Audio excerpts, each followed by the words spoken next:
Hey everybody, it's TorontoUnicorn here with some little helpful information to help you through, I don't know, any kind of sexual situation, but especially at a swinger club or a sex club, you need to be able to say no to people who you don't want to play with. And how do you do that without hurting people's feelings? How do you do that without having them, crowd you all night? I'm like, let's be honest, right? There's a few concerns.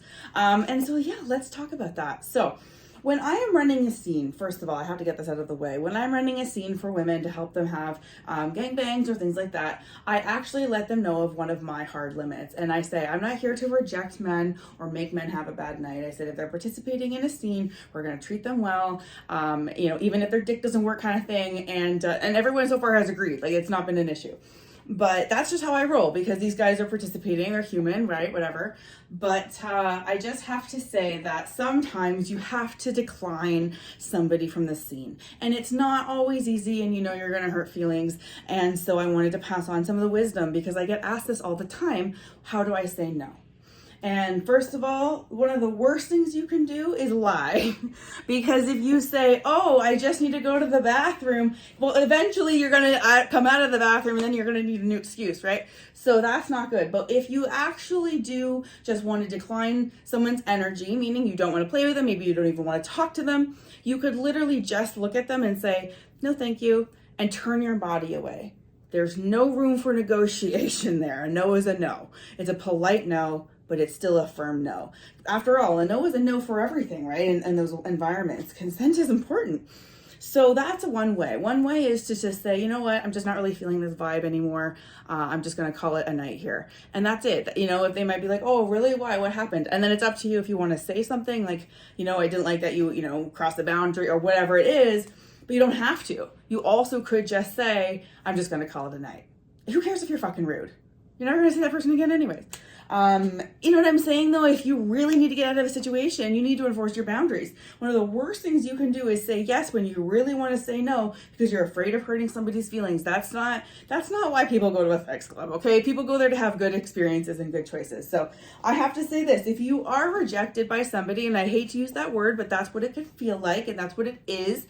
If you are rejected from your advances with somebody, just take it with grace because they could be rejecting you for a variety of reasons that have nothing to do with you. Maybe they're not feeling up for any kind of connection that night, which is something that happens to a lot of people. Maybe they're attached and they can't actually, do that. Maybe they're just genuinely not interested in your energy and they don't want to talk to you.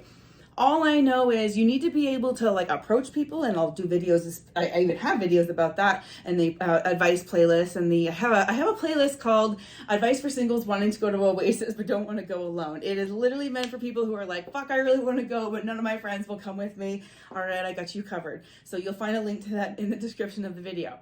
So basically, you can say no, thank you. You also just don't want to give any qualifiers. You don't want to say, oh, well, I just need to take a break. Because if you just take a break, usually a break ends. And then that person's going to come back, dick in hand, and expect you to do something with it. And so you want to say no and have a firm no. And so that's why I say things like, no, thank you. I'm not really feeling the vibe. Literally just, no thanks. Literally, that's it. That's all you need. People will understand a no, especially in a club where a no is enforceable by the security staff. So anyways, that's my advice. These are always the questions that come up when I help run a scene is people want to know, how do I politely say no? And so these are great questions because as soon as we can be more comfortable communicating in sex on both sides or all three sides or however many sides, the better and more rich the experience is going to be for everybody involved. I promise you, more communication is better than less communication. I just think make sure it's constructive, especially insensitive if it's about sex. So hope that helps. If you want to leave a comment below, let me know your next question that I can answer in a video. I'd be happy to. Also, please visit TorontoUnicorn.com for all of my links, including my merchandise line for swinger clothing. I've got a fan page where I like to chat and then give advice to fans, all sorts of stuff. So check me out there. And yeah, thanks for listening.